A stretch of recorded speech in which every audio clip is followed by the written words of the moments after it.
যেমন দেখতে পাচ্ছি আর একটা ছোট মতো আছে পুরো বসে যে লাইট ফাইট দেখছে পুরো দিল একবারে। তো কাউকে যদি বিজিএ বা বিএফ থাকে তোমরা এসে এখানে বিশ্রাম কাউকে দেবে না, কারণ বিশ্রাম কেউ নেই। গাইস আমাকে কন্ট্যাক্ট করতে পারো যদি কারোর ইচ্ছা হয়। গাইস দেখি গাইস এটা খুব ভালো খেতে গাইস, তোমরা খেয়ে দেখবে। গাইস অনেকে বলছো নেবো না, আমি ওকে জোর করে নিয়ে করালাম। যেমন দেখছো এই মেলাটা কিন্তু ফার্স্ট টাইম দেখছি। একটা যে পুষ্পারাজ, একটা কিন্তু ভূতের পুরো সেজে আছে। আর বেশ দেখতে কিন্তু হেভি লাগলো প্রথম দিনে এসে। আমি দেখছো পুষ্পা একদম সেই লুকটায়, যেমন দেখছি পুষ্পা 2 এ সেমনি একটা ভূত, একটা পুরো জোকার চলেছে। ও ভাই সাহেব পুরো সেই লেভেলের। আজ ওপেনিং দিনে কিন্তু কত 4টে এই যে আমাদের পুরো একটা আর্ট আছে জোকার হেভি সেজে কত রকমের। ও ভাই সাহেব বাইরে এসে কিন্তু একটা দেখছি কত বড় একটা দোকান দেখছো ভাই সাহেব। এর মনে হচ্ছে ডাইরেক্ট ফ্যাক্টরি থেকে নিয়ে এসছে নাকি।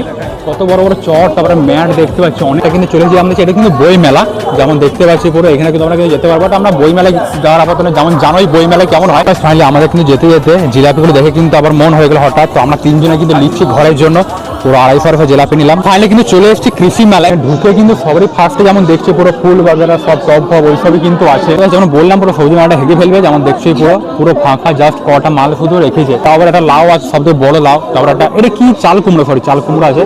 তারপর এইটা একটা, এটা কি বুঝতে পারছি না। লাস্টে একটা জিনিস ভালো দেখতে পেলাম বেরোনোর সময়। এখানে যেমন দেখছো বড় বাঁশিও আছে। তারপরে যে টুলগুলো যেমন দেখছো দেখতে ভালো লাগে। তারপরে এই ল্যাম্পগুলো বলতে পারো হেভি সুন্দর। এইগুলো যেগুলো আছে কি একটা বলে এইগুলো। তারপরে এটা এই ল্যাম্পগুলো কত দাম? আচ্ছা এটা হচ্ছে 2000 টাকা বলছে। বাইরে একটা আছে ছোট মতো, বাট এটা বেশি কাজ করে দেখতে হয়, এটা 1500 বলছে।